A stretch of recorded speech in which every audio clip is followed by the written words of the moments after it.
Grand Rising, Grand Rising. It is your host, Queen Tulsa, and child, usually it would be coffee talk. So let's go ahead and get our coffee talk menu up.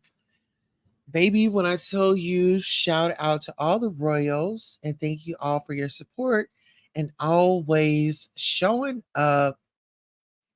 Oh, Lord, Lord, Lord, what is going on out here? Well, let's go ahead and get into our Royal Butterfly Call. All right, so let's see, we have Miss Judy Coles up in here. Hi, Miss Judy Coles. How are you? She says, Grand Rising, Queen Tulsa and family. And she put a Royal, Royal, Royal. Then we also have Miss Judy Coles, Copper Pals, Copper Butterflies. We got Maria up in the building. Grand Rising to you. Maria. Yes, absolutely. Maria says, we knew this would eventually happen, but now that it's here, it still feels shocking. Isn't that it? Isn't that it?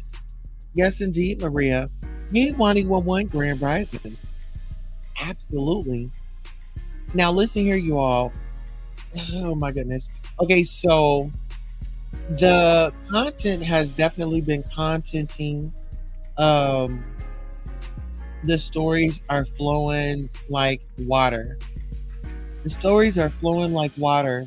And I know you all saw the Wendy Williams thumbnail for today's um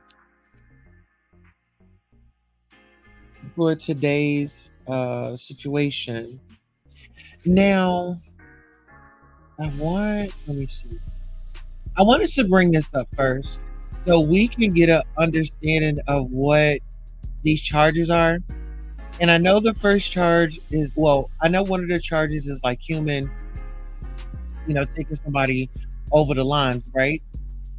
Well, let's just say this. I did a little research. And so, what is the current punishment for human trafficking in the United States? It says a conviction for holding a person in peonage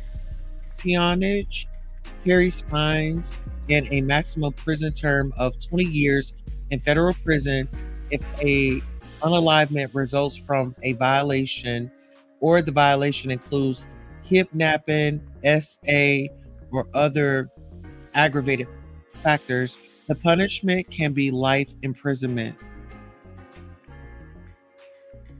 Okay?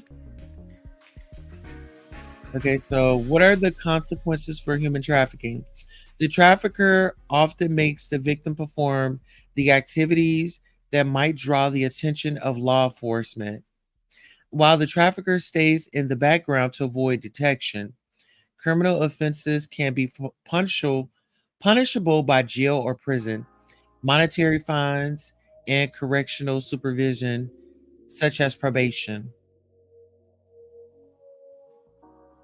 So the next question is, how does the U.S. deal with human trafficking? The U.S. Department of Health and Human Services, HHS, leads the nation's public health to human trafficking by developing programs and policies that touch millions of lives every day, including underserved population disproportionately impacted by human trafficking. Okay. So that's like, okay, in low poverty areas, you know, that's a way that they can hold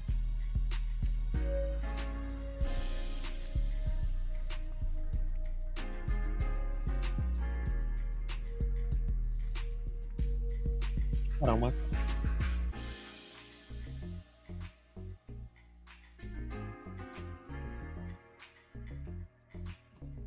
Okay.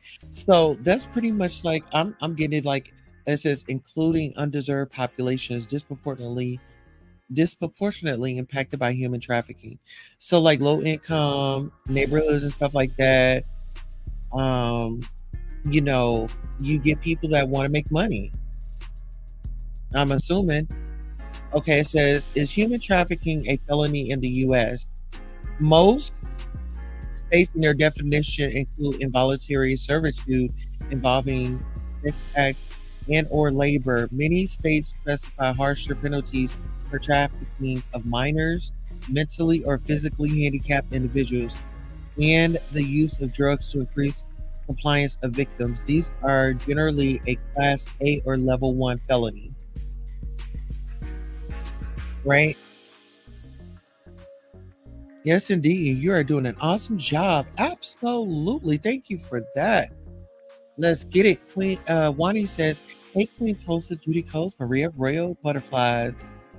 All right, so we do have the National SA Abuse Hotline. If you know of anybody or yourself, you're in a situation, definitely call and definitely welcome to the Butterfly Lounge. Please subscribe, share, and like. Thank you for your support. Actually, I can make this a little bit bigger so you all can kind of see what we are reading. So what we're reading is just, you know, the what ifs, what happens, and how can they be accountable. Okay, so it says, why is it hard to prosecute human traffickers? Law enforcement is faced with a handful of challenges when it comes to investigating sex trafficking cases. First, force, fraud, and coercion can be difficult to prove. Here are some examples. Force, the use of violence, threats, and fear as a means of control. Well, just by going through some of this, I can definitely see this relates to the Diddy case because people were saying, well, Lil Rod, I don't know if you all know him, but Lil Rod said that, you know, he was coerced. And recently he stood up and said that his family was being um, threatened by Diddy and his camp. Now, peep this out because yesterday, news had broke that Diddy's homes have been raided. And when I tell you how I felt, hey Maria, how are you? When I tell you how I felt when all that happened, I felt a sigh of relief, but then I had to jump back and you said, and the bush is working. Okay, cool. So when I heard about it, I was like, oh my God. And then I had to jump back because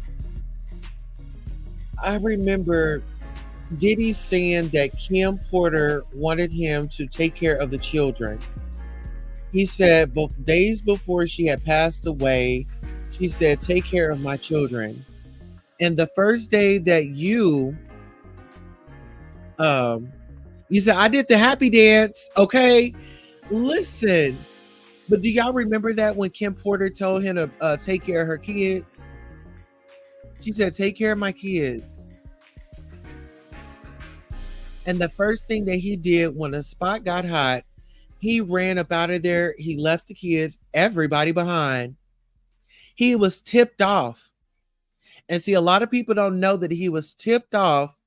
And people are saying, well, hey, under the tree, They're saying that he was tipped off. Well, who would tip him off? His attorneys. His attorneys would tip him off. And see, the sad part about it is, the sad part about it is that now these kids have to endure trauma. And a lot of y'all might say, well, Queen Tosa, why do you feel like they're going to endure trauma? Listen here, whether you're getting arrested, you're seeing your parent get arrested, the anxiety, the adrenaline starts pumping, things that you may not have known. Now they're going to come to the forefront because anytime that they do a a search warrant, they have to tell you why they are there. They have to show you that search warrant just to verify that they are there on a legitimate job, right? But when you talk about the youngins that are going to experience this, they have no clue. They have no clue how to handle something like this. And let's just say this, on the day of the raid was the 27th year anniversary for Notorious B.I.G.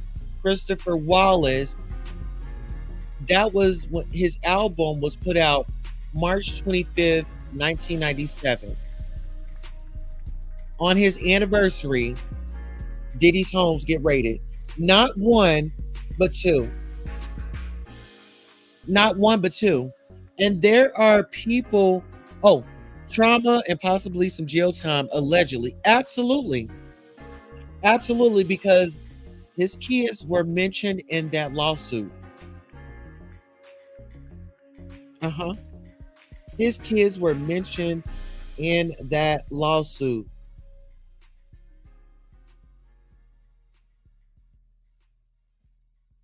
Let's talk about it.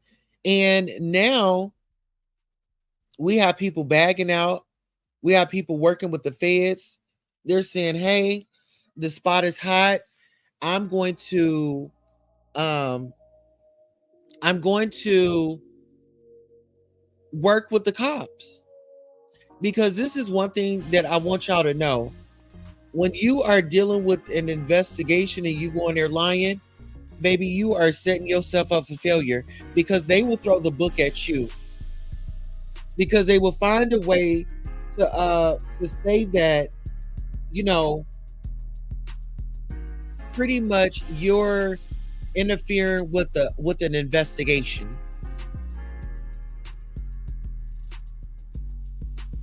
Okay? Now let's get into this. Under the Tree says, I know in the hood when they raid your house, they tear it up from top to bottom. They going to flip over everything. Yeah, because they, like I said, with those accusations that he have, and these are not small accusations, y'all. This is when we say trafficking, when we say putting somebody in harm's way. A lot of people felt like he put them in harm's way.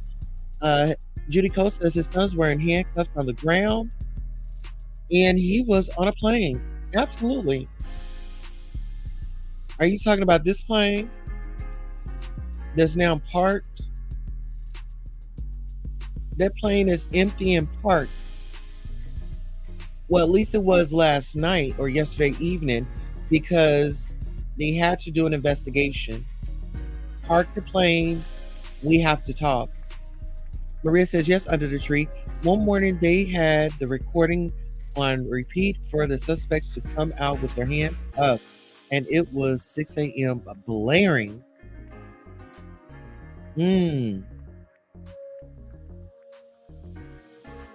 Absolutely. Now, Ms. Judy Coast says in the DMV during the crack wars, a lot of kingpins avoided prosecution by snitching and going into witness protection. Well, see, witness protection is gonna be there with open arms. I feel like in this case, because like I said, Little Rod, the one that placed that lawsuit on Diddy, he's not playing. His children have been contacted. His baby child's mother has been contacted. Ex-girlfriends, family friends, because Diddy allegedly is seeking his goon squad out to reach out to these people and tell them to recant their story or get with attorneys that represent P. Diddy so then he could get off.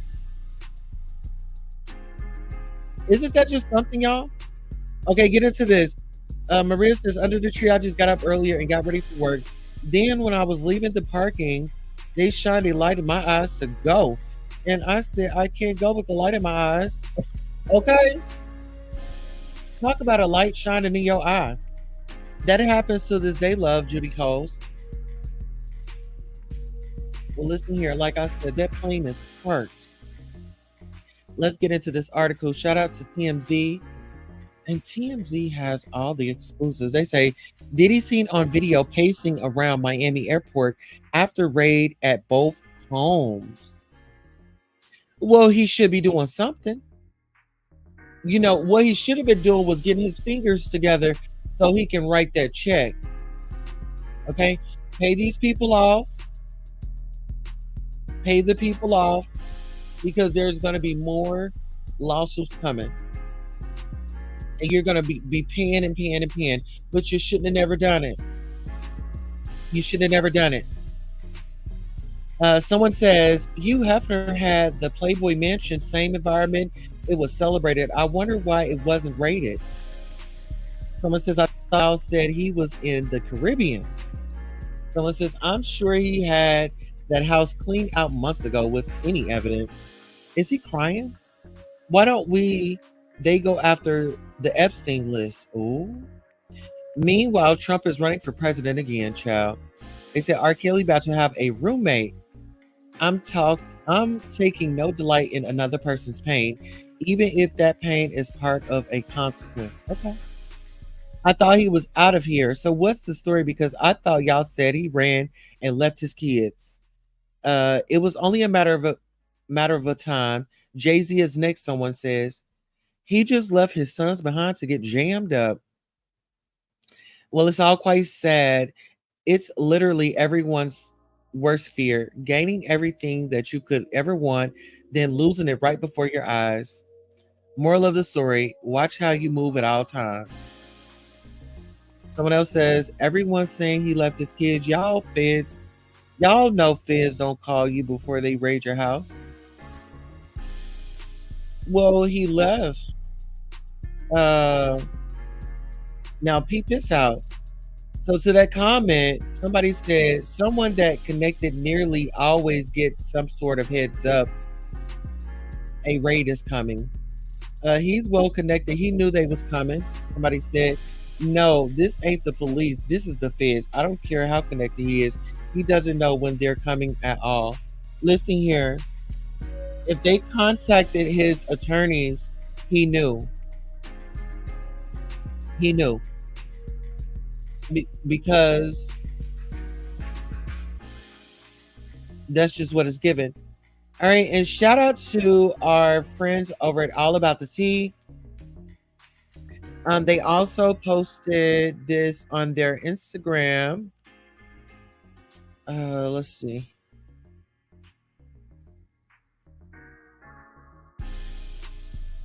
Okay, well. Now is live video of one of these searches being conducted. Now, this is a search that is happening at Sean Diddy Combs' Los Angeles home. This is in the Beverly Hills area. So you can see a tremendous amount of law enforcement present there all around that home.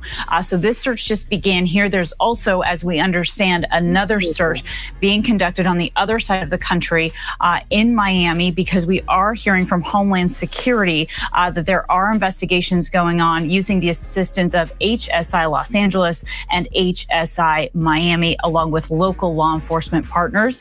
We do understand that they will provide us with updates as possible, but this goes into multiple allegations against Sean Diddy Combs over the years. There's been several civil suits against him as well, including human trafficking, all of which he has denied as this has been ongoing. But again, clearly an escalation that we are seeing play out live right now in Los Angeles. I want to bring in our ABC News contributor and trial attorney, Brian Buckmeyer, who I know, Brian, you have been following this case for many months, and you bring it up to me all the time. And now I wouldn't call this the culmination. In fact, probably this is just the beginning, right? So what do you make of the fact that they've decided to carry out these two searches simultaneously and on other sides of the country here? So, Kayla, you're right. I've been talking to this about this for too long. But what does it get you?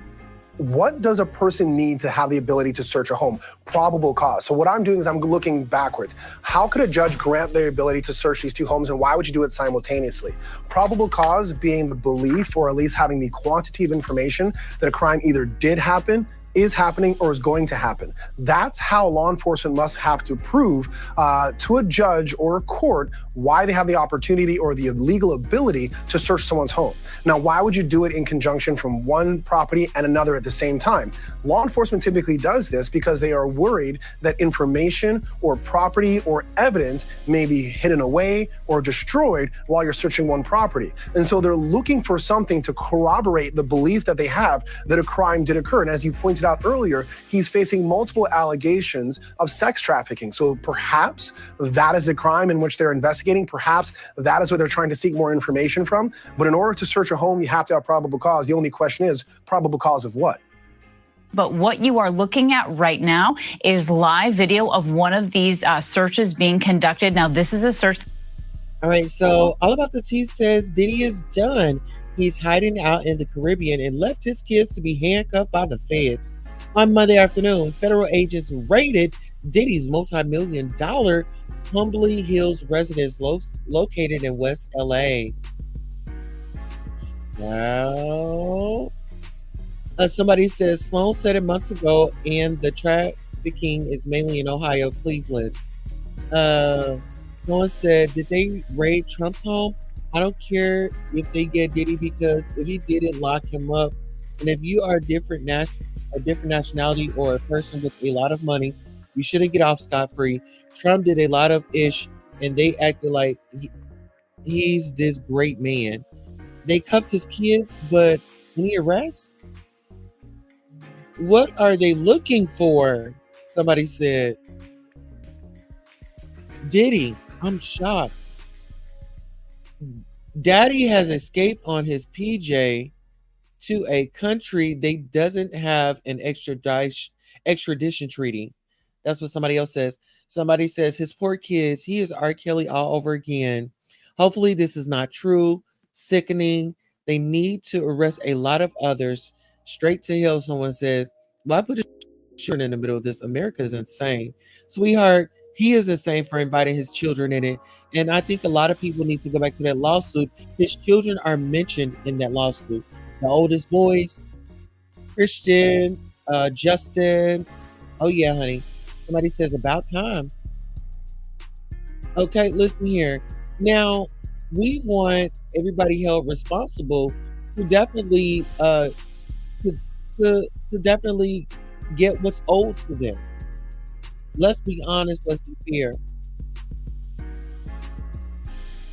All right, so I did want to share a piece of this information because, as we all know, J-Lo benefited from keeping her mouth closed, allegedly into Sean Puffy's situation at that club with Shine. Okay, so give me one moment and we're going to bring something up. We're going to give you some goodies this Grand Rising. And shout out to Wendy Williams. How you doing? Okay. She is an icon, a legend in the moment. And she warned us years ago on how disgusting this individual was. Okay. So without further ado, let me go ahead, read some of these comments, adjust our background, and we are really going to tear into it. Right, so 1 second. Okay.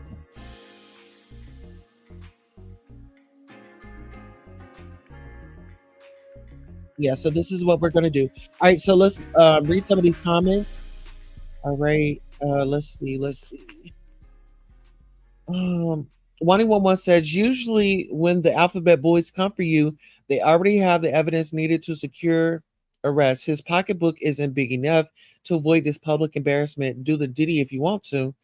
Okay. Judy Cole says, under the tree, they had to have a warrant. Bonnie says, Maria, that's how I was yesterday.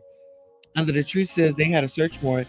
I don't know if that's the same thing as a physical or personal warrant for someone's arrest. Oh, okay. So that warrant was to go there, get some evidence, and come right on back out.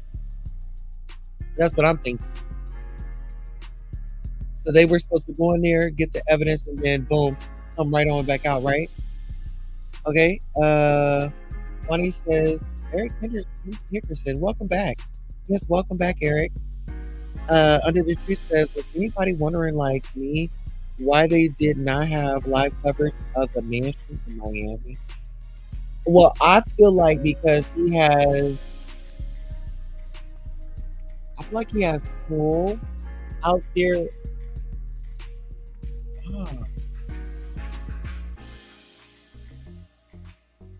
I don't know. That's a good question. Like, why was there not live coverage? Judico says you must have a warrant to enter someone's home. This is America. We have rights. Okay, get into it. Yes, and if you all want to support, and Bambi's Amazon wish list, if you all want to support her and the babies, definitely do so. Okay, so under the Wani says under the tree. I've been on boat tours in Miami. Most of those homes are only accessible by boat or private roads. Oh, wow. Oh, wow. Hello, Eric. Maria says, they're looking for videos. Yeah, I believe they are too. Oh, the warrant wasn't for me. It was for someone a couple of doors down. I'm a square. Oh. Miss Judy Coles is laughing. Okay, Maria says, I saw the Playboy documentary. All the women talking about their experience is so sad. What was the main one?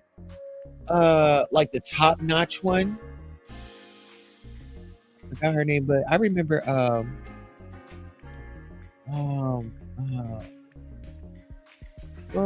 Kendra. I remember Kendra. Kimon Reed Unstoppable says, hello. God bless Tuesday, everyone. Hello, and Grand Rising, and God bless you as well. All right, everyone is saying hello. Absolutely. And please don't forget to hit the like button as you stroll in, honey.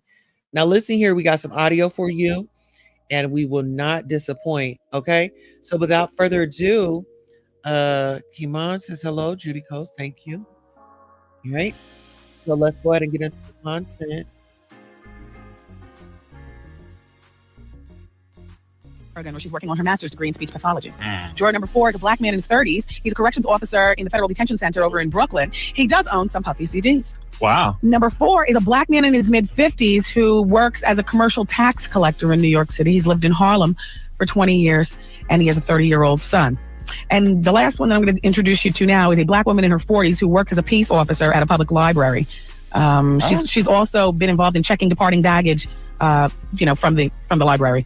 for stolen books. So she's a woman who lives on the right side of the law. Okay. So anyway, those are the 6 of the 12 jurors, and I'll introduce you to the other 12 in the next down low, where I'll also give you some shocking new information about Jesse Jackson. And I got something on Brandy. Be here, okay? All right, that's what's up. At 6:51 News and Traffic is up next. We are the World Famous Dream Team Show. Write it down. It's the world famous Dream Team Show.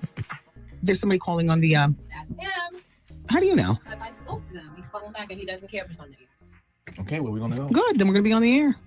Hello. Hi, Mr. Combs. Oh, okay.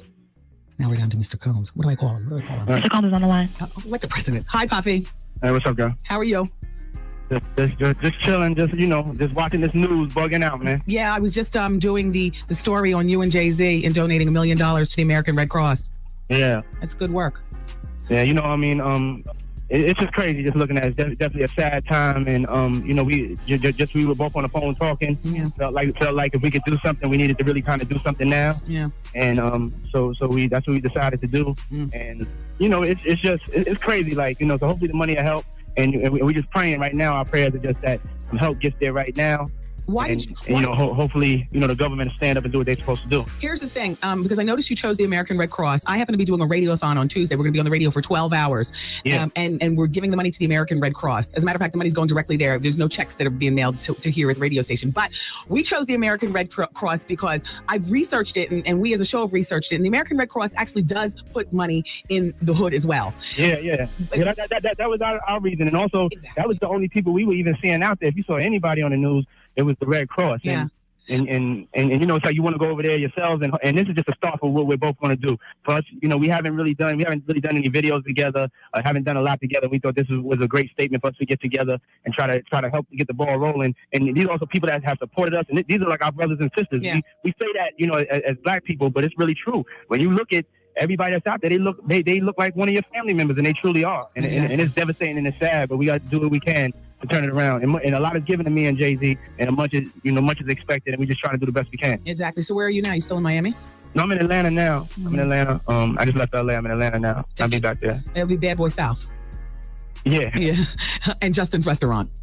Yeah, we have Justice out here. Yeah. So also we're gonna be doing some stuff out here because a lot of the people came here that couldn't get in their cars and evacuate. A lot of people evacuated from New Orleans to Atlanta. So there's gonna be also some efforts done out here. Good work, my dude. I wanted to come down and go to your party over VMAs, but I couldn't make it. But thanks for the invites and stuff. And I'm gonna keep this telephone call here positive. But I need you to let me know approximately when your CD is going to be coming out, and we're gonna be doing this interview that you've been promising. Yeah. Me and you are speaking on the air for the first time for a great cause.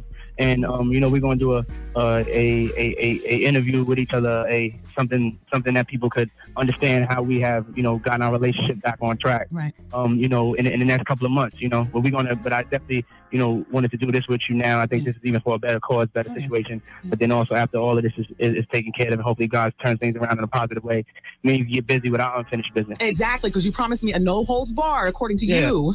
Yeah, we're gonna have it out. That's what you want, so we're gonna do it so we can put it past us. Yes, and it's funny how tragedy just brings people together. Like I like how you and Jay have joined together, and in our own little way, even like how you've called here and we're talking about this, and I'm showing restraint on my tongue, and I'm keeping it just where it is because this is big. I'm glad that we know that's a lot for you, and then we appreciate you, keeping it focused on the people, and God will bless you for that. And I'll remember it. And when we get together, you can let it loose. I'm gonna let it loose back though.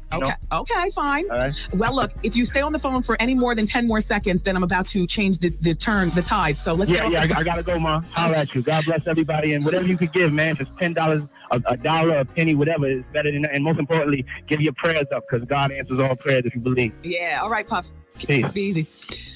All right. I remember I got off the air one day and them total bitches were downstairs waiting, and everybody upstairs at the radio station is looking down, egging it on, waiting for something to go down. I wasn't yet married. My knight in shining armor screeched up in his car just out of nowhere. I didn't even know what was about to happen. I'm standing in the door like, what? And I'm literally about to go through now. I'm not like, what, let's fight, because I'm not one of those type of broads. And plus there was 3 of them. The little Chinese man that drove the van, they were coming. There was no security or anything. It was just them 3 fighting broads. And me. And my coworkers that shot standing upstairs trying to look down to see it all jump off. They all knew. When I said goodnight to everybody, everybody's pressed up against the window. I didn't even walk or bother asking, what are you all looking for? Because when the clock strikes, it's time to go. It is time to go. Absolutely. Do you all remember this? Love your videos. Keep it up. Thank you so much. Wani says, if they're able to label you as mentally unstable and shame you publicly in the entertainment industry, they know people will question if the accusations that you speak are true. Absolutely. Well, look at Jaguar Wright. She's been saying, this for a while. She's been saying this for a while. And, you know, her tune has not changed. Okay? Thanks, Queen Tulsa. You're welcome, my love. How you doing? Okay? Let's go ahead and get up into it, mother. Didn't get a chance to hit the sidewalk before I knew it, out of nowhere. And there's a whole bunch of rah-rah going on outside, and I'm still trying to figure out what the hell is going on. And I send Cower and Skell out on the sidewalk, and he comes back in and says, it's total outside. And they were about to set it on you. So Jennifer Lopez is talking about her exes with my friend Big Boy from Big Boy's Neighborhood. He's a big radio star, Hey, Big Boy. Anyway, so he now get into Jennifer Lopez. She's wrapped and swarmed all up into this, right? I want you guys to pay attention. Jennifer Lopez was able to go out and live her life. Why wasn't any of his exes able to go out and live their life and date? Ask yourself that. Why is Jennifer Lopez the only one that got to leave and go date? I love Wendy Williams still. Yes. Absolutely. Holly Madison. That's her name. Holly Madison was like the main one over at the Playboy, right? Yeah, her. Holly Madison. That was Kendra and Bridget. Yeah, I actually like them too. How you doing? Okay. Yes. Let's get into it, y'all. He asked Jennifer the ultimate who'd you rather question. And listen very closely, watch her response, and then I've got my opinion, as I usually do. Hit it. You look in the ocean, you see two people floating. You can only pull up one because that's how much room you have on your raft. You look in the ocean, you see Ben Affleck, and you see Diddy. That's it. J to the L, give me 5. Hello. And I also like that she said, let them both drown. But then she came back, she backpedaled, and she said, you didn't see this part. She said, no, Ben, I love you. And Puffy, I love you too. I adore that we're the last two people on earth who refer to him as Puffy. I don't like when people change their names in the middle of our relationship. Do you know what I'm saying? Like don't tell me to call you Diddy. I know you as Puffy. That's it. I would let them both drown too, Jen. I'm gonna tell you why. And I mean it. First of all, Ben Affleck gave me a $5 million pink ring. We bought a beautiful Gone with the Wind style house in Georgia. I put you in the Bentley and we did the video together. We paraded on the red carpet and you break off the engagement and embarrass me? Die.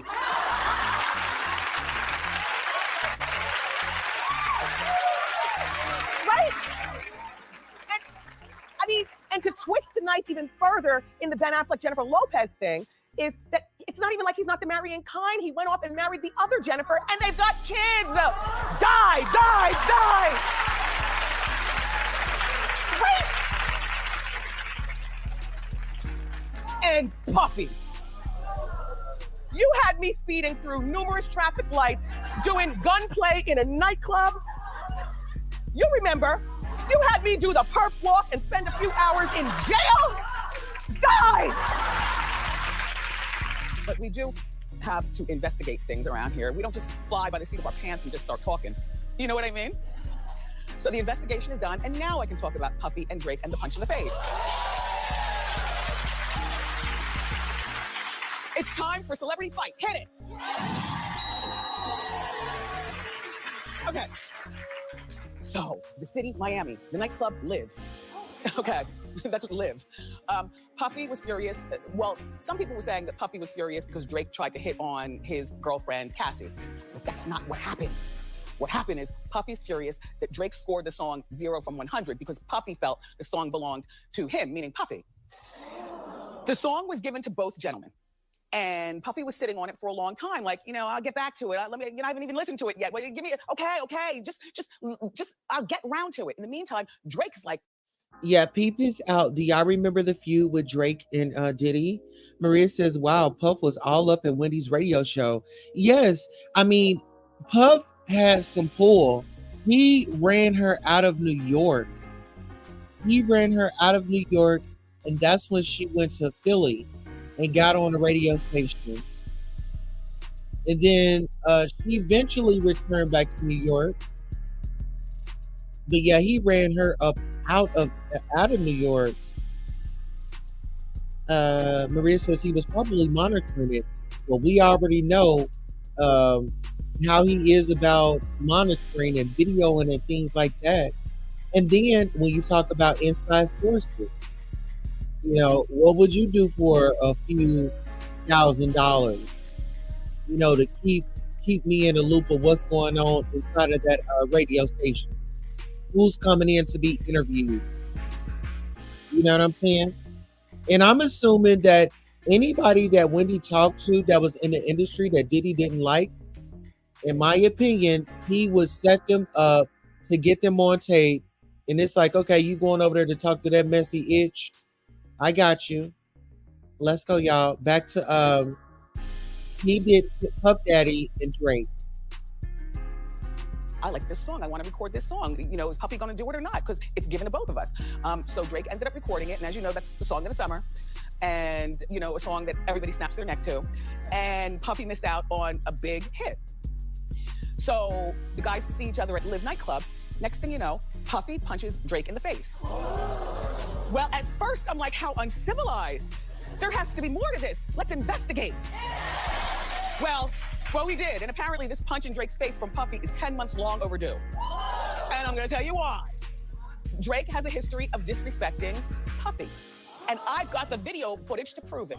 Look at this. Watch what happens. Drake might sit. Now you know. You don't snatch somebody's microphone. Even when we do Ask Wendy, I hold onto my mic tight. The second somebody wants to take it, I'm like, no. The mic is the power. No. Now, we all know that Drake is very talented. He sings, he raps. Some people think he's very, very handsome. He's right now at the top of the charts as far as music is concerned and talent. But maybe this has gone to his head where he just feels as though he can walk around and disrespect a legend. Yeah, I said it. I can call it the way I see it. Who's better than Puff in terms of, longevity in this game? Being a mogul, being a rapper, producing and making hits. Who's better? Not Drake. Well, let's talk about it. When we talk about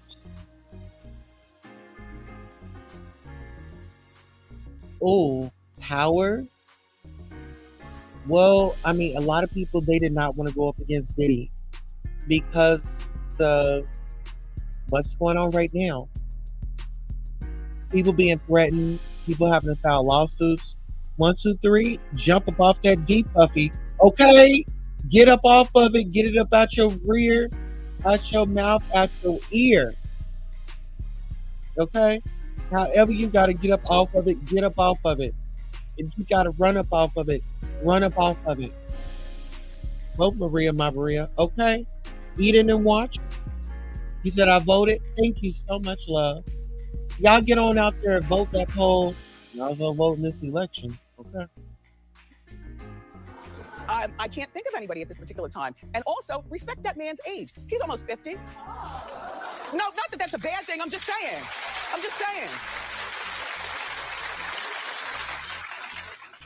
He should have punched him in the face back in February when he grabbed his microphone. I mean, okay, I understand. Drake's mic went dead. And Puffy was standing right next to him. But you don't grab somebody's anything, much less a microphone from a legend. What he should have done, this Drake, is he should have gone to one of these people behind them. We don't know who those people are. I bet you they're not the only ones. Those two weren't the only ones with microphones. He could have grabbed a microphone from a lesser known upstart, or snapped his fingers and waited for them to bring a microphone to the stage quickly, like quick.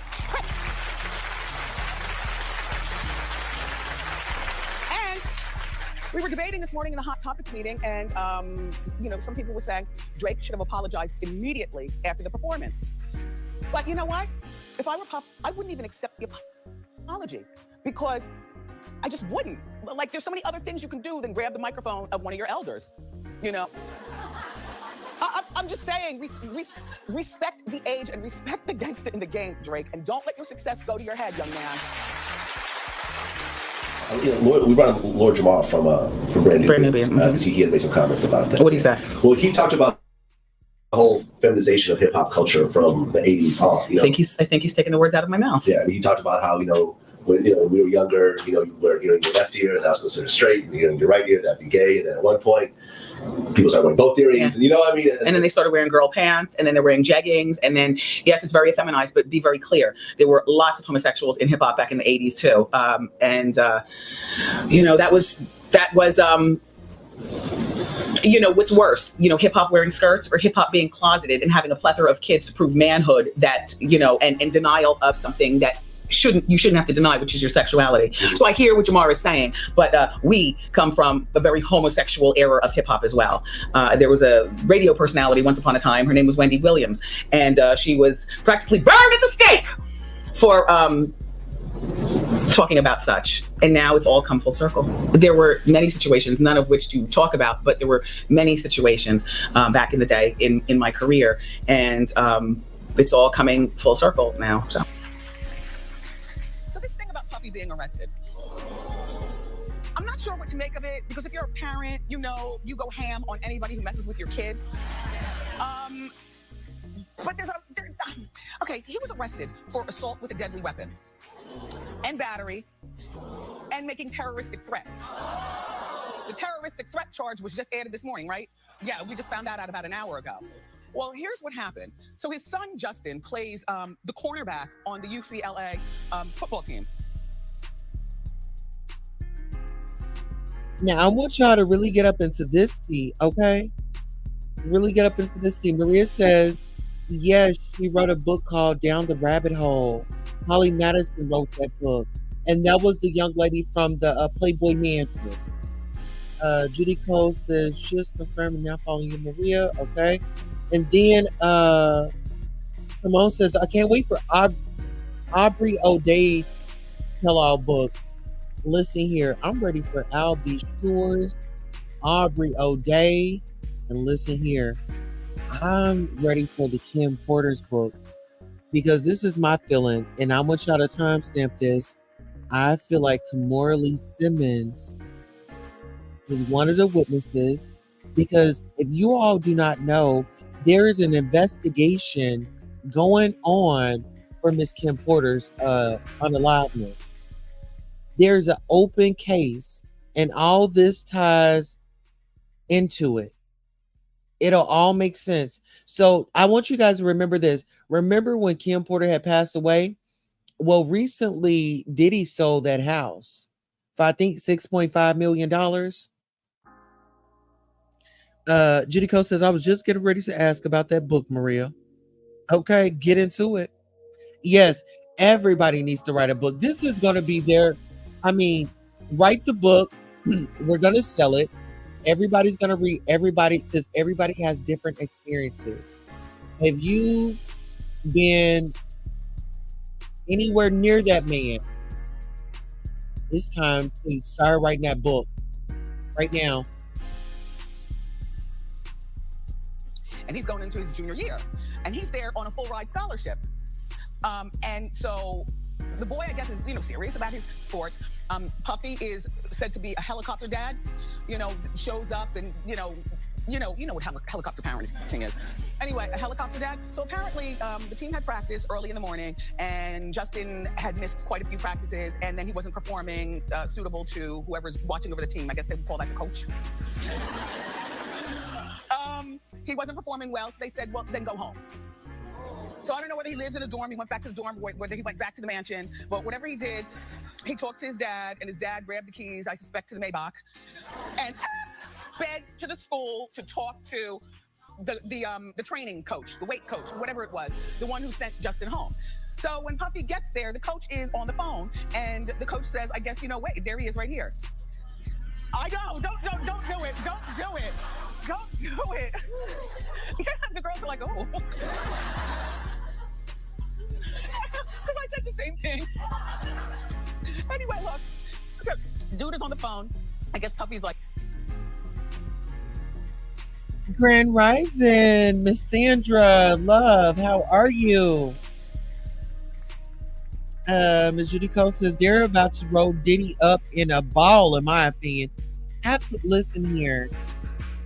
Listen, and y'all already know when the stories hit in the jail or they know that you're about to get arrested, it's a lot of people in jail that saw that Diddy situation. And baby, they are ready for him. Maybe they in there pumping irons. They getting their commissary up. They getting their haircut. They getting their look together. They say, baby, it's a celebrity coming. Okay? But I wonder if they're going to put him in the same jail as Suge Knight.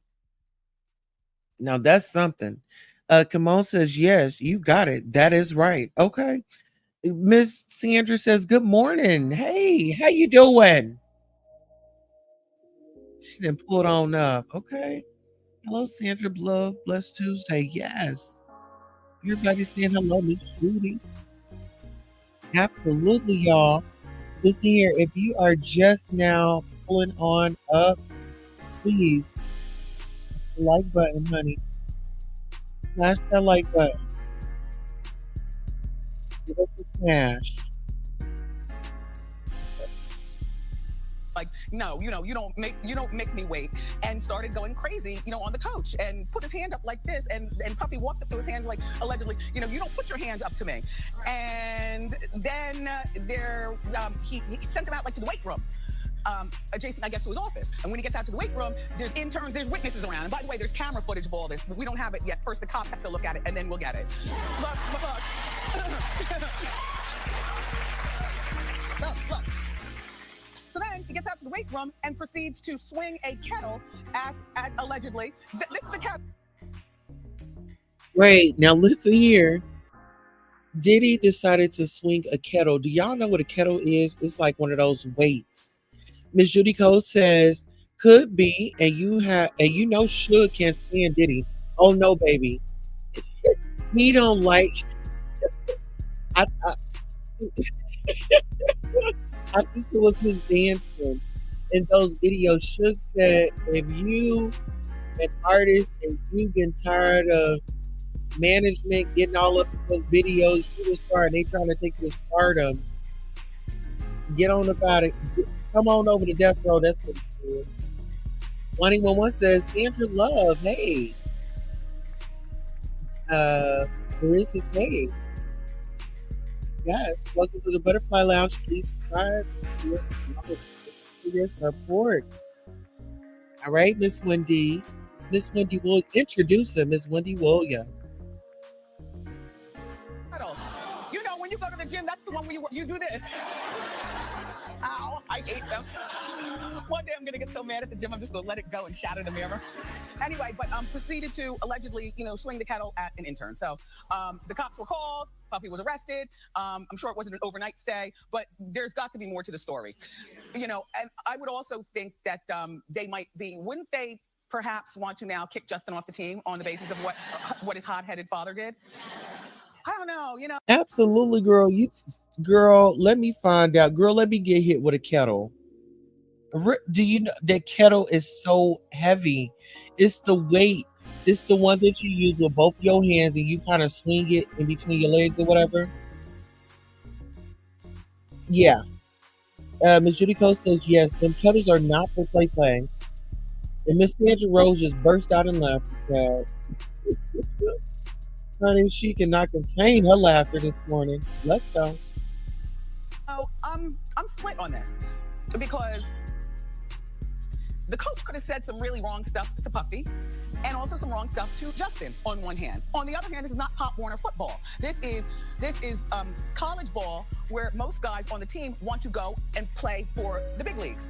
So you have to be hard on them. And if you can't take your kid getting the business from their coaches, then maybe you shouldn't be at the practices, only, at the games. On one hand. On the other hand, the coach used to also be some sort of coach or something for the Jets. So he's familiar, but he also has a criminal past. Well, he was charged with, well, first of all, when he played in the NFL, he was suspended at one point for tripping another player. And also, he was charged with assaulting 3 students while he was in college. So, in other words, even Steven.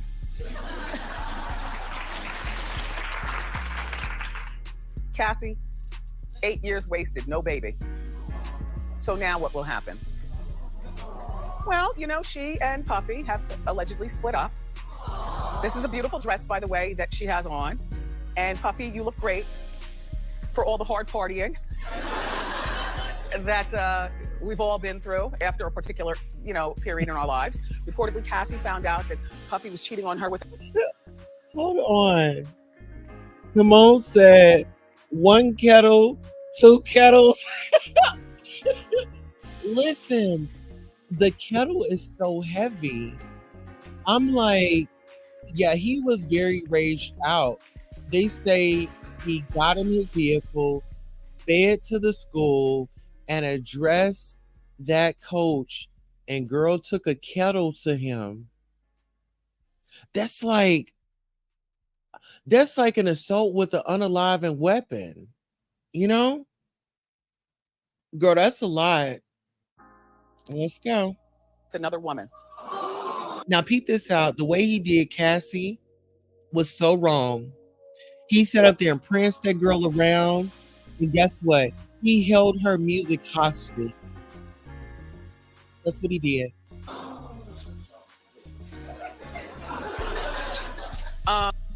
So she broke up with him, and I'm sure she'll be back soon. Or she's got cachet now because, you know, once you date a superstar, you'd be foolish not to use that cachet to bounce to the next superstar. Like, she's not going to date, you know, like, you know. Listen here. Miss Wendy Williams did not play when it had come to the team. She did not play when it come to the team. Mother let you know. Cassie, you waste your time. You did. But we knew Cassie couldn't just get up out of there like that. So Wendy had to give her some pointers. Okay? Now, you need to get your bag. Don't leave broke. Because we know how that goes. At this point, she spent 8 years of her life being flown around the world in private planes, doing the best and wearing the best. Why is she going to date the principal of Ocean Township High School? You know what I mean? Anyway, but she's an actress, you know. Oh yes, I didn't know either. But look, I thought she was a professional girlfriend. I had no idea. But apparently, she's over in South Africa filming Honey 3. Now, Honey, I didn't even know there was a Honey 2. Okay. Remember, Honey 1 starred Jessica Alba, and she hasn't acted, I don't think, since then. Well, no, she's got the kids, and she's still married to Cash Warren, and she's got one of those good websites that shows us how to do stuff, and she's got the Honest Company, which that stuff is every place. So she's got a good business. I'd say forget acting too. It's too much work memorizing lines. Anyway, but back to Cassie. So Cassie's in South Africa filming Honey 3. And she allegedly has been avoiding Puffy. And, you know, my thing about when you date a mogul is that it's really difficult to avoid them because if you use your head, you never know when they're going to pop up on the scene. Like, he's mogul. Like, he can hire a plane right now, zoom it to South Africa, land on the roof of the hotel where she's staying, okay?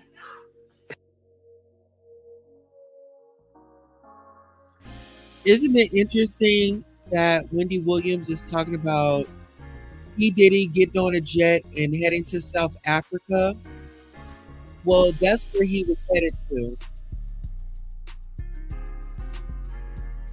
He was going to Cabo Verde, but he was going to eventually head on out to Africa, to one of those countries, you know, to one of those countries where they could not extradite him back. All right, now listen here. I'm going to go on pause, and I'm just going to let this ride on out. Y'all enjoy the Wendy Williams show as I get me in there. Let's go. Pay people off the front desk, give me the key and let me up in her room. Like I'm already paranoid as a person.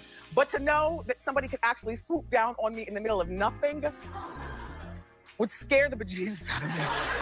It would. Anyway, listen. The rumors of their split started because Cassie didn't go to Puffy's birthday party, and that was last month. And now, allegedly, Puffy and his baby's mother, Kim Porter, were seen coming out of a sex store together. But my thing is, when you have 3 kids with a man, is it ever really over? Because people in my Hot Topics meeting who don't have children, you know, sometimes when people don't have kids, they don't understand that that will always be a tie that binds you, whether you sleep together or whether you just have pleasant conversation. Girlfriends can't compete with babies' mothers. That's what I mean. Oh my gosh. The lady they just showed looked like she was having a come to Jesus moment. She said, nope. Yeah, no. But yeah, and they were in the sex store. And then it was mentioned in Hot Topics, sex stores are really corny now. Who goes to sex stores? And I said, well, I guess a lot of people, but they're not what they used to be. Remember, you used to have to put on dark glasses and a hat, and you'd go in and get your stuff, and then you'd leave. But these days, you don't even have to go to a sex store. Like you could, anyway, look, I don't care. Let's move along. I don't care. And one more thing, they said to me, well, Wendy, do you ever think Puffy will settle down? And I said, yeah, like most men who think they're playboys when they're young, somewhere around 68 to 78 years old, when he needs help with his applesauce, you know, or something. Yeah, he'll pick one and settle down, and that'll be that. But right now, no, I don't think he will. And I think that he's like leading this playboy lifestyle where he's got these women in his life, like Cassie will be back, mark my word. And where he's got these women hypnotized, which, by the way, so you know what? You know the Ciroc, the commercial with the Frank Sinatra, and he's got on the suit, and he's with his dudes. He looks hot. That's it. Anyway, please welcome Sean Diddy Combs.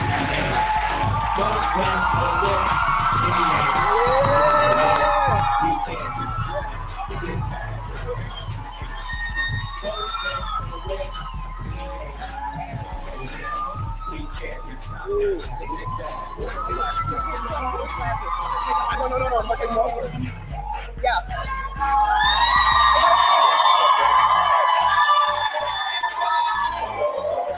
Bad boy.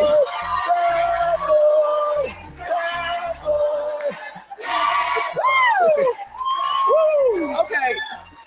The drama of it all. Yes. Welcome. Thank you. Thank you very much. I must say it's been a long time coming. Yeah. And I want to just tell you how proud I am of you, because I don't think you get enough credit for being the first one to really cover our culture, you know, hip hop culture and also hip hop celebrities and just understanding that it's new. Not just saying that's all that you cover, but you started shedding light on our culture and our people, and thank you very much. Thank you. I accept that. Yeah. And with that in mind, I know I pissed a lot of people off, including you. Mm-hmm. But this is a full circle moment. Everybody, get into adult conversation. Yeah. Full circle. Yeah. Okay, so you smell delicious.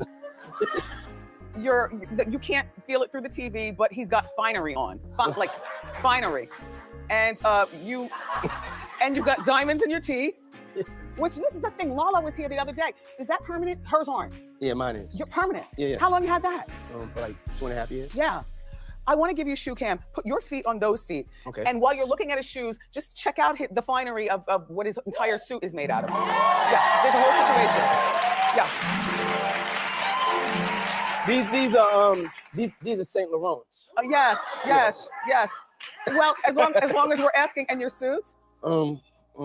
Givenchy. Yeah. And you'll wear it once and you'll throw it away? No. I like collecting pieces. So if I buy something, I feel like in 3 years it'll look better.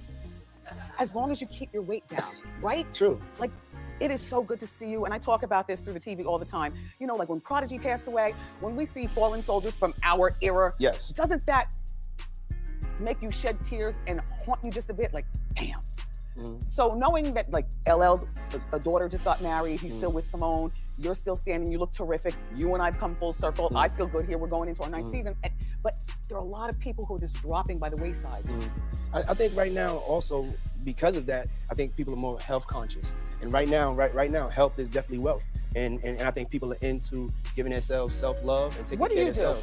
What do you do? To be honest, I just went through Ramadan and I fasted with a couple of friends of mine that are Muslim. So that's why I'm probably a little extra snatched right now.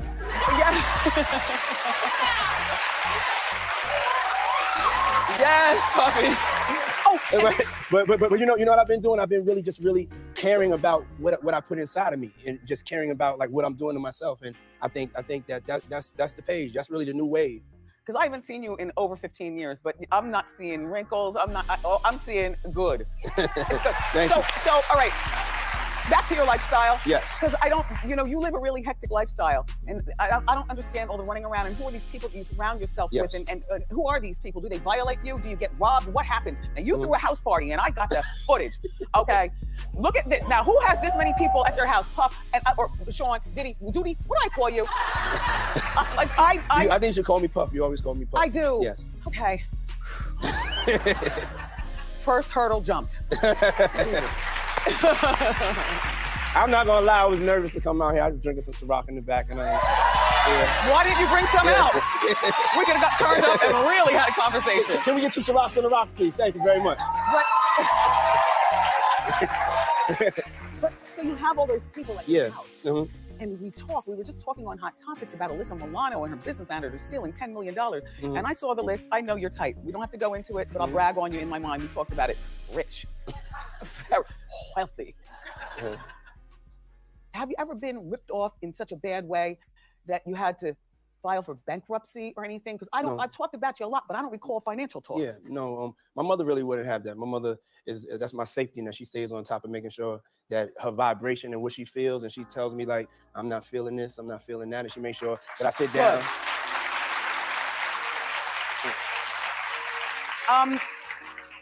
Okay, so Puff's got 6 beautiful kids, and I am particularly fond of your twins because I love a twin situation. And that one on the left, pursing her lips like, Yeah. But I love that you have, 6 kids, 3 babies' moms. Yes. Okay. And they all taken care of. That's right. I know. Look. No, but I want to tell you the story about that. I met all of them in the same year, so I've known all of them in the same amount of time. But we were friends. No, listen. Whoa, why did I do that? Did you meet all in the same? No, I was just trying to say it wasn't like I just was running around, through my career and just, every couple of years just being with a new person. Like these are people that were my friends, and then I would get my heart broken, and then my friend would be there, and I would fall in love with my friend, and then I would get my heart broken again. So are you in love now? Yeah, I'm in love now. And I was in love then, Yeah, but you've been in love with Cassie for a while. Like you guys, this is. I mean, I'm not saying that you're sloppy or anything like that, but I know that outside of your baby's mom and taking care of your kids and your empire, you do like to party, okay? Yes. And there's nothing wrong with that. I'm shocked that you and Cassie have gone this far, like the distance. What is it about her that, I mean, it's just like when a record comes on, the way she moves, like when I look at her, the way she smiles, the way I see her look at me sometimes when I wake up and she's already awake, And the Met Gala, what the sitting on the steps was going on? What is going on here? I'm gonna be honest, like they didn't have my tickets right the year before, so I said I'm gonna stun on them and sit on the stairs as my woman looks good and takes those pictures. Stay here. Keep staying. Up next, we're gonna talk more with Diddy, including his movie, and I want to know about where's G-Dep? Okay. What's up with Loon? Okay. What's up with Craig Mack? Okay. Why wasn't Craig Mack on the tour? Okay. Next. Let's go. Puff strikes me as the kind of kid who was hanging out with you and still thinking about the future. I know I want to be in the music industry. He was making music that was making the ground shake. How Puff changed the whole thing. Hit records after hit after hit after hit. He believed in me more than I even believed in myself. Puffy had a vision. Vision. I was like ready to die for this thing. Yeah. Okay, so that was a clip from Puffy's new movie, Can't Stop, Won't Stop. Yeah, make sure you'll see it. It's available exclusively on Apple Music right now. So smart. Go check it out. Always making money, Yeah. aren't you? Always making money. No. To be honest with this, it wasn't really about making money or putting it in the theaters. I just felt like us as African American men and women, we needed to have a story that had a happy ending, a success story. And let me tell you something. As the mother of a now 16-year-old, who I met backstage, he did. He's a great young man. Oh, thank you. Yeah. You represent a lot to a lot of people in general. I mean, you're an example to people who aren't black. Like, yes, we can. Yes, we can. You're an example to boys, like your boys, my boys, their boys, boys in general. Yes, we can. Yeah. Yes. And to me, it's very important that African American males get to see something positive, not just who shot them this week, not the unemployment rate, not what they can't do, not incarceration, you know? Yeah, so Bad Boy Records, and I'm proud to say I was there on the ground floor. Yes, you was. Every step. In the 90s, hip hop culture changed. I mean, you were flashy with the diamonds. Right before you, remember, it was the leather medallions and things. It was more of the Daisy age. Shout out to De La Soul, but it was a different time. Yes. Now here you are, you've got your girls in fur bikinis, you're wearing diamonds and you're doing champagne. How did that all happen without you falling off the rail? I definitely jumped off the rail a couple of times. And you know, I was having fun and I was enjoying myself. I was just tired of seeing us portrayed just like with do-rags or gang rags on in the videos. You know, I was a fan. A little dusty. Yeah. Hip hop was a little dusty before Puffy came along. Yeah, I was a fan of just we know how to. I'm from Harlem, so the Harlem Renaissance. We have style.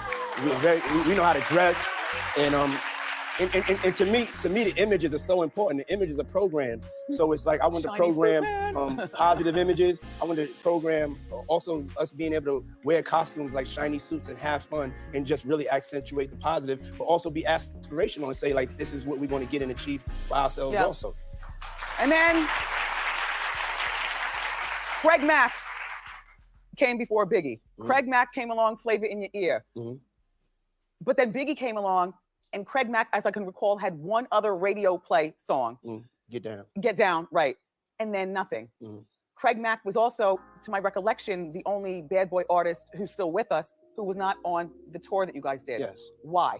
There comes one of the things I say is that in this music industry, you only have a 1% success rate, you know, of really making it, you know, at the end of it.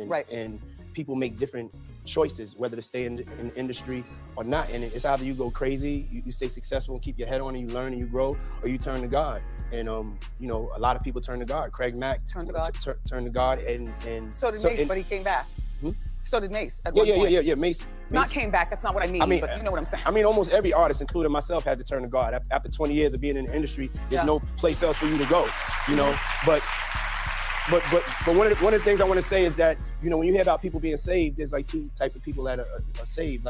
Some people get saved and they really, really follow that strict regimen because they know that they can't walk on both sides. So that's Craig Mack. And so Craig Mack made the decision that he was in the right place, and he didn't need to get pulled back into the industry, even if it was for one night, and I respect that.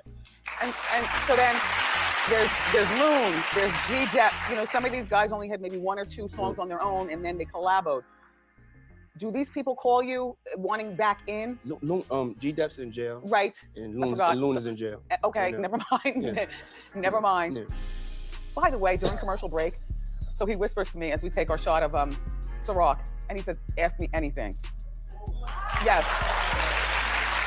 I'm not going crazy, but I like that you say that. Yeah. Okay, so then the fateful night, Biggie was killed at the height of his career. Yes. Do you ever feel responsible in any way? In any way? I mean, the thing that I think I always feel some sort of, you know, responsibility because I'm in this thing with him. You know what I'm saying? He's my artist, and he was supposed to go to London that night, and you know, I let him talk me into, you know, not going to London and staying in LA, and that, you know, that's something that really bothered me, you know, throughout my life. Is sometimes you have to really go with that decision in your gut. In my gut, I was like, you need to get on the plane, but sometimes when you don't listen to your gut, you know, and this is God's world, you know, it's His plan. Yeah. But you know, honestly, you know, that's one of the things I regret, not making sure that he went to London. So you brought CJ out, Biggie's son, at the awards. What does he call you? Does he call you Uncle Pop? Yeah, Uncle, yeah. Uncle, He calls me Unc. Unc. Yeah. So cute. Do you think you'll ever get married? I'm not No, judging. no, I mean, you could be a playboy. No. It's not about being a playboy. It's like I think marriage is so serious, and it's like you're making a commitment to somebody under God, and unless you're ready to do everything that's said, then you shouldn't get married. And you're not ready. Yeah, I mean, I'm gonna be honest. Like, you know, a lot of my spirit had got lost through a lot of the things that I went through. You know, even with the Biggie situation, and then just in life in general. And I really just started understanding how to really love myself and really focus on what's important, you know? Really? Yeah, I really did. Life is a journey. Yeah, life is a journey. It really is. And so I have to get myself together before I'm all the way together, before I'm really ready for that, because that to me is something very, very serious. And one day I hope that I'll find that. Not that I'll find that person, but I'll be able to do that. Find it within yourself. Yeah, I want to find it within myself. And then deliver yourself to that woman. Yes. Yeah. You are exhausting me. Let me tell you something. This week has been hella exhausting. Lala comes, talks about Mello. Lamar was here yesterday for a one-on-one. Wow. And we talked, we cried, we laughed. It was hella exhausting. Yeah. And then meeting up with you. Yes. Now, before you go, I do want to acknowledge that in addition to everything great that you're doing, you've got a charter school. Yes. Fantastic. Thank you. Thank you. They're wrapping me up, but I want you to tell me about it very quickly. Yeah, it's Capital Prep. It's in Harlem. It's a charter school. I feel like our community's in a state of emergency. Education is the first step to turning around and making sure that our kids have a bright future. And I don't feel like the government or, you know, even any of the powers to be are sending any rescue parties for us. We have to save ourselves. And so at the end of the day, that's the step that I took. Look, this has been decades in the making. Yes. Don't be a stranger. I won't be a stranger. Okay. Yeah. Give it up for Sean, Puffy, Diddy, Combs. Can't stop, won't stop. A Bad Boy Story is available now on Apple Music. Right, you know, Wendy, we had a good friend of ours, P. Diddy, who came by the show. And oh, okay. Yeah, and we have this clip of something P. Diddy said about you. Please welcome Sean Diddy Combs. Oh, that's a Diddy on your show, right? I must say it's been a long time coming. Yeah. And I want to just tell you how proud I am of you, because I don't think you get enough credit for being the first one to really cover our culture and just understanding that it's new. Not just saying that's all that you cover, but you started shedding light on our culture and our people, and thank you very much. Thank you. I accept that. Yeah. And with that in mind, I know I pissed a lot of people off, including you. But this is a full circle moment, everybody. Listen, man, when I saw that, knowing the history behind all of that. Because you know the history. Yeah, well, break it down for our listeners. No. I wasn't, okay. No, I don't feel like it. I'm exhausted. You're exhausted of the history. But y'all had bad blood for a while. Real bad. Real bad blood. The worst blood. The worst blood. You almost wanted to run you out of New York at one point, right? Run? Well, not run, you know, like push you out of New York at one point. Oh, he had you ran out. You give him full credit for that? Okay, cool. He had you ran out of New York. And then y'all came full circle. Now he's on your show. How did that feel for you? Like wonderful. Yeah. It felt wonderful. You know why? Like we were talking about fallen soldiers. Yeah. You know, people from our era who die, or you see somebody and they've, you know, they don't look the same, you know, bad way. You know, we see a lot of that now. For me, Puff coming and representing the height of the Forbes list, the #1 entertainer, not rapper entertainer. He beat Angelina Jolie, Brad Pitt, all them people, the Clooney's, the Doonies, and the Boonies. He's #1. That's my era. I helped him do Bad Boy. He knows. We were all in the trenches together at a particular time. And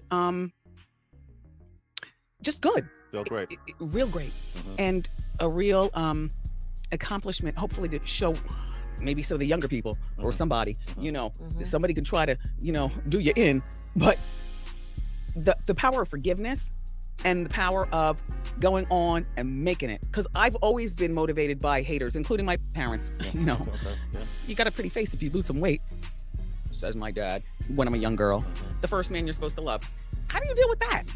You know what I'm saying? Yeah. I appreciate Puff, and I appreciate that I don't have to call him Diddy. Because he told you that. Yeah, I don't know him as that Diddy. That's Puff. That's Puff. That's Puff. Anyway, no, I appreciate that, and I will cherish that moment.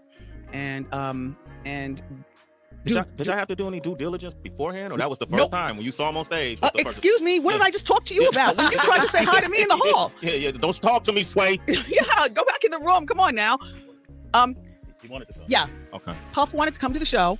It's been a long time coming because, schedules have to be negotiated and whatnot. But he showed up. He smelled great.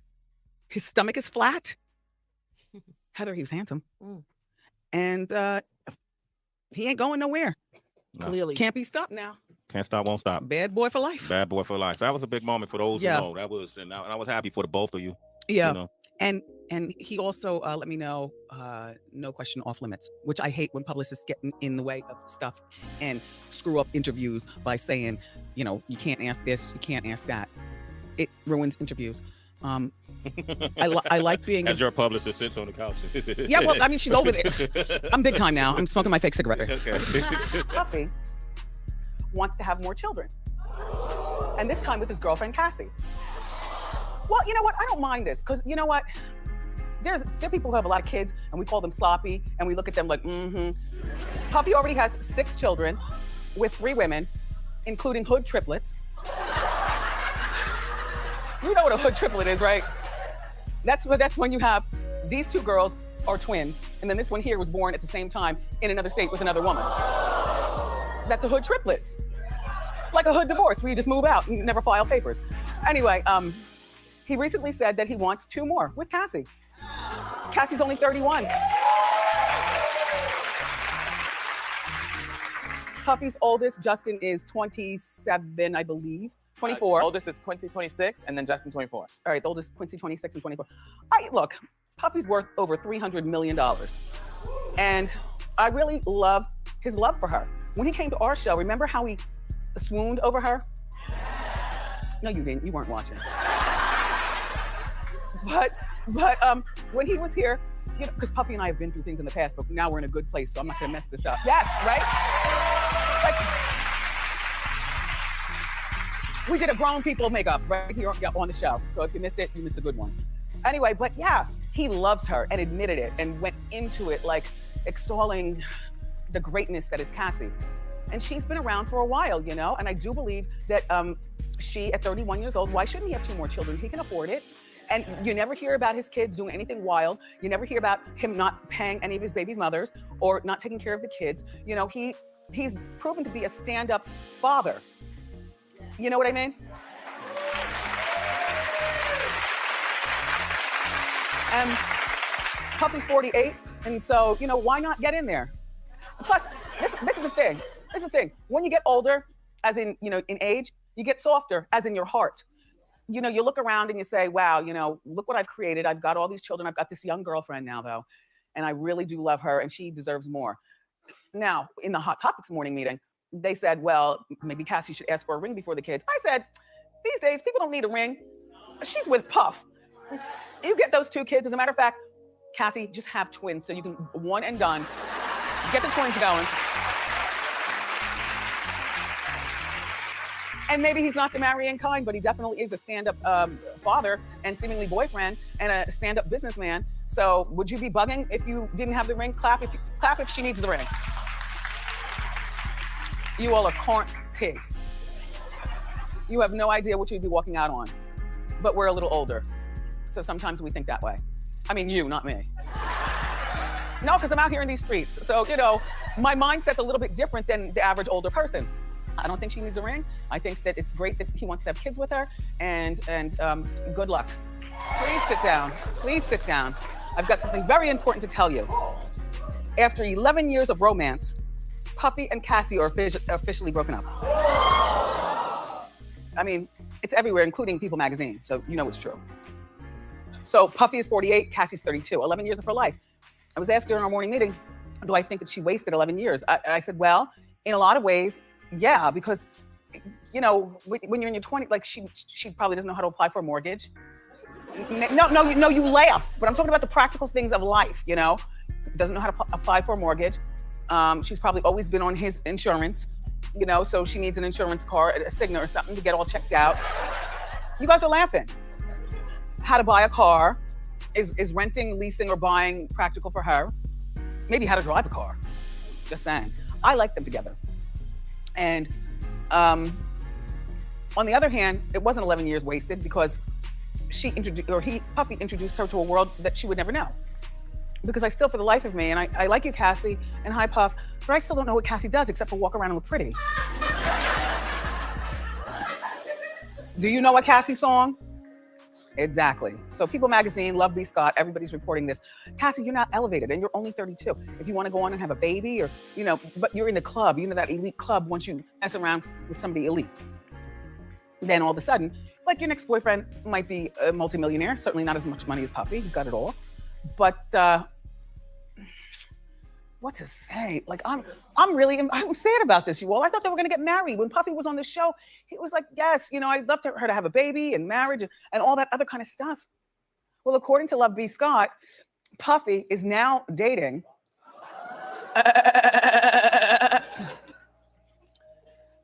Jocelyn Chu. Now, I'll tell you about her. She's 26, and they reportedly have spent some time together in Miami. And they also went to a Drake concert together. Now, you know, that's on the up high. That's not even like sneaking around with somebody or interviewing a new girlfriend. That's like the real deal. What do I think? I'm sad, you know, but the older he gets, I guess the younger the girls have to get. You know what I mean? Like maybe he feels like Cassie's old at 32. Oh, damn it, man. It was in January, Puffy said he wants kids with Cassie. Oh. I don't know. You know what? I want them to get back together secretly, but only get back together for a moment of time before you say you're engaged, she's pregnant, and you're getting married. I'm a sucker for that. All that. Yeah. So Puffy wants Cassie back. Oh, it's been all over social media. He's using it to try to help him, to get support. Cassie posted a photo of herself the other day. Here's the photo. And he commented, "Love you forever." Well, I thought that he was now with a 22-year-old or something. Maybe not a permanent girlfriend, but you know, just snacking around, you know. Puffy posted a picture of Michael Jackson's song, Lady in My Life, and wrote, if anyone sees Cassie this weekend, please tell her to listen to this song 100 times.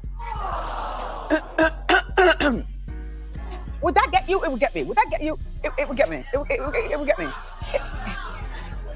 But it depends on what he's done. Why are they broken up?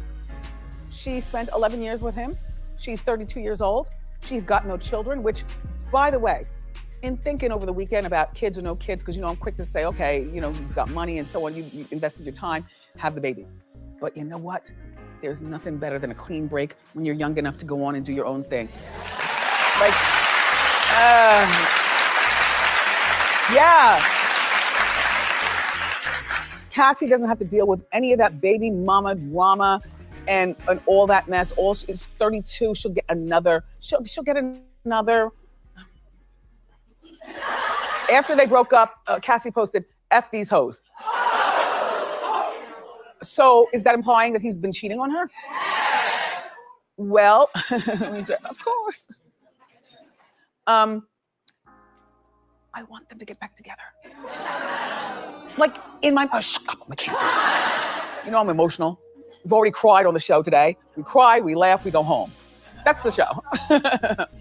I want them to get back together only because they seem so adorable together. And then when he came here on our show and he expressed to her, you know, how much he loves her and stuff, like public announcement. And she doesn't have much of a career.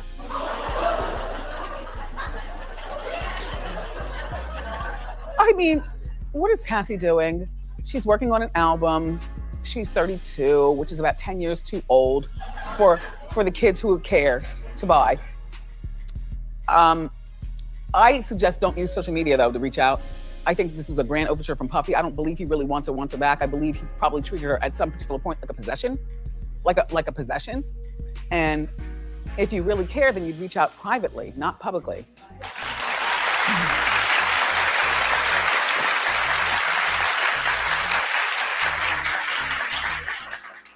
but 32, no kids, clean break, move on with your life. You got this, Cassie, you got it. It's not just swelling, you could have lymphedema also. Puff, puff, puff. Speaking of which, hi, Puffy. So the word is he's bringing back Making the Band. Yeah. So he announced it on social media yesterday. Take a look. Making the Band 2020. I really want to do this. I really think that I would have a good time. And I really think, no, I know that I'm going to build the biggest band in the world. Making the Band is back. The sensei is back. The teacher is back. We back, baby! Yeah!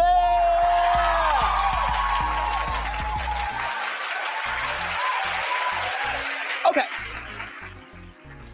Blah, blah, blah. Two things that I was beautifully distracted by. First of all, the mansion in the background. Like, wow. Second of all, the teeth. What a beautiful compound, right? That's out in LA, he's raising the kids and doing that thing. Look, he doesn't need this money. He doesn't even need the attention. They had Making of the Band, and to my best ability, all I can remember is Danity Kane, but I can't tell you one song. All I know is Aubrey O'Day. You know, she's like the Beyonce of the group. Well, it aired for 3 seasons, Making of the Band. I didn't realize that. Oh, they also had The Band. And remember, one of those girls got heavily surgicalized, so you don't recognize her anymore. Look, you know, this is fun. It's a great idea. I don't know whether it's going to be on his Revolt or whether it'll be on, you know, Fox or it's going to be on MTV? Yeah. Oh, wonderful. Well, you know what? He doesn't need this. The thing is that the bands don't go on and become great successes from what we've seen. This band probably won't either because you don't listen to what he's saying. No, people just want automatic fame. You don't listen. If he says get cheesecake at 3 o'clock in the morning, you better go and get that cheesecake. And the thing is that he's searching for global talent. So wherever you are, come one, come all, to his Halloween ball. You know, you can upload an audition video on social media using the hashtag MTVcasting. And the show will premiere next year on MTV, but here's the deal. If you don't listen to him closely and follow direction, you too will be like Danity Kane. Who? The Band. What? Listen, he was an intern, remember where he comes from. He was the one getting the cheesecake at 3 in the morning. And by the way, so was I. So if you don't listen to people who tell you, then all you're gonna do is be a Danity Kane. Anyway, I'm watching the show regardless. Good job, Puff. And Puff announced that he was returning with that show, Making of the Band. And one of his fans tweeted and asked Puff that he should have Aubrey O'Day and Danity Kane return. And so Aubrey responded by saying, you know he can't finish any artist he starts. Well, that sounds like sour grapes. I mean, Aubrey, and you know I like you, but I'm calling it like I see it. Like you're more successful at reality TV than you are with music. I don't know one Aubrey or Danity song, and that's real. Do you? Clap if you do. But clap if you saw her on Apprentice. And yeah, she did Apprentice, and what else did she do? Did the show called Famously Single, where right. she met Pauly D. She's Right. on X on the Beach right now. Right. Oh. So she's good at that, but maybe not so much at the singing. Listen, Aubrey, sour grapes. He might not have finished with Danity Kane, but maybe that's because you all thought you were bigger than you really were and you weren't listening to the master, as I said before. You know, Little Kim was created by Puffy. She's a legend and icon. Faith Evans, Mary J. Blige, you know, Biggie Small, Janelle Monáe, French Montana, Machine Gun Kelly. Where do you want to go with this, Aubrey? Get your facts. That's all. I gotta get out of here. I got things to do. She just got tired of having to sneak around, and we never saw it. You know, we're nosy here. We never saw them kissing or going to dinner or anything. And finally, I guess they were both like, look, let's just cut this. Let's get together. He's not marrying me. I want a baby. I one day want to be a wife with a baby. I've been with him for 11 years. I'm still young. I'm beautiful. She sings, so she has a talent, and he has his business. If I were Puff, this would be the day I'd stay in bed all day crying. Just only because, you know, Puff, and you know, I love Puff. I respect his hustle, but you know, a guy who's been a boss for so long like Puff, he's used to having people do what he wants. And when they don't, then he's used to seeing them buried under the bus afterwards. Like, think about it. When Puff is done with you, he drops you like Black Rob. who was his rapper person, and now he's in jail. Drops you hard like Aubrey O'Day. I mean, think about it. You don't just walk away from Puff and see success. Once upon a time, there was a music mogul who sent his all-girl group to beat my ass in front of the radio station. Fact. And I finished my air. Oh God. Anyway, I finished my shift, wound up my headphones, put my bag in the crook of my arm, and see everybody lined up at the window looking down on the sidewalk. And I just work. I have coworkers, they weren't friends. You know how I tell you all, you better be careful of your coworkers because you work before nobody's paying your bills but you, right? So, I'm wrapping up my headphones and I'm going downstairs. My new boyfriend at the time, the bad Kevin, he was picking me up. But no, this is when he was the good Kevin, right? So I'm walking in the elevator with my intern at the time, Skeletor, but look, I'm like, why is everybody looking down at the sidewalk? I mean, noses were pressed to the glass. And I get downstairs and find this girl group jump out of a gypsy cab to come after me, to kick my ass. And I'm like, for what? You know what I said was true. You all are broken. You were living in the projects. And that was that. But the point I'm making is, Amanda, you shouldn't have, I didn't get back on the radio and talk about it. What I did was desire to do better so I can have a purple chair and talk about it right now and then have the whole scene play out in the Lifetime movie. So, Amanda, I'm sorry what happened to you. I need to know more of the story. But we've got more of this story today. And I always like to say, I could be anywhere I want, but I choose to be home or where I want to be. This weekend, I was invited to Puff. Thank you so much.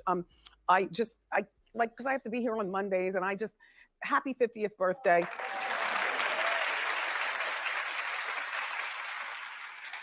People like you, I don't really understand. His actual birthday was November 4th. Why do you have to drag it out? Like, we already know you're the king of everything and your sparkly jacket and stuff. Well, all right, so this is 1 month after his actual birthday, November 4th. Mary performed, Dougie Fresh performed, Little Kim performed, Usher performed. This was at his mansion, correct? That's the best that I had. Yeah, right. Something or another that I was like, okay. Jay-Z and Beyonce were there. Kim and Kanye were also there. Jay-Z and Kanye appeared to bury the hatchet. Puff posed with a picture with Jay-Z and Kanye and Pharrell. And people are saying Jay-Z doesn't look happy. Excuse me, Pharrell is not even in the picture. Kanye is off to the left as usual. And Puff is Puff because he knows how to strike a pose. Anyway. The video from the party went viral. It shows Jay-Z ripping a phone out of a man's hand because he was trying to take a picture of Beyonce dancing, having a good time. I'm shocked, like I am shocked at that level of the game that people are even doing corny mess like that, pulling out a phone. Fun.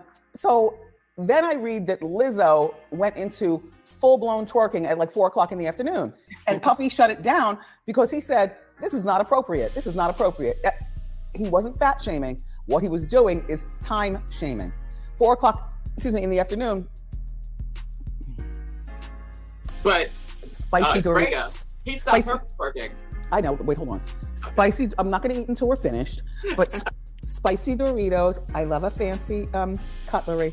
And you know I love caviar. A little caviar and some Doritos. This brings me up high. This keeps me exactly where I need to be. Right here, acting a fool. Anyway, so he stops Lizzo, but then Drea twerks full-blown twerking at 10 o'clock at night.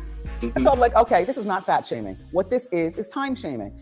You don't twerk in front of kids at 4 o'clock in the afternoon. People who don't have children would not know that because you're just living for excuse me, Norman, you're living for yourself and you do it all the time. Do you want kids? No, I don't. Do you like kids? I love kids. I just don't want my own. But also, I mean, you can't convince me that it wasn't fat shaming. Sorry, Puffy. I love you. Well, he covered it real well because I believe that it was time shaming. You know, as a mother, I know what happens at 4 o'clock in the afternoon on Family Day. By 10 o'clock at night, all those kids are in the west wing of the mansion compound. They've got a nanny per kid. There's 55 kids in there and they're all coloring, spray painting, silly stringing, sleeping, whatever they're doing. The nannies are instructed, lock the door, do not let these kids out. Right. And then that's when adults turn up. And that's what Drea was doing. That's all. Look, I'm trying to see both sides of the coin. Okay, you know she's not my favorite person, but you know we all fall down, and then get up.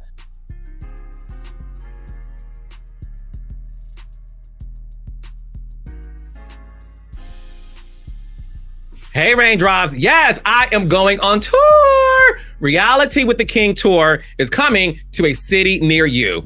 We are kicking things off in New Jersey with the Queen of Jersey, baby, Teresa Giudice, on Saturday, April 13th at the White Eagle. On Monday, April 22nd, I am doing a live Messy Mondays with the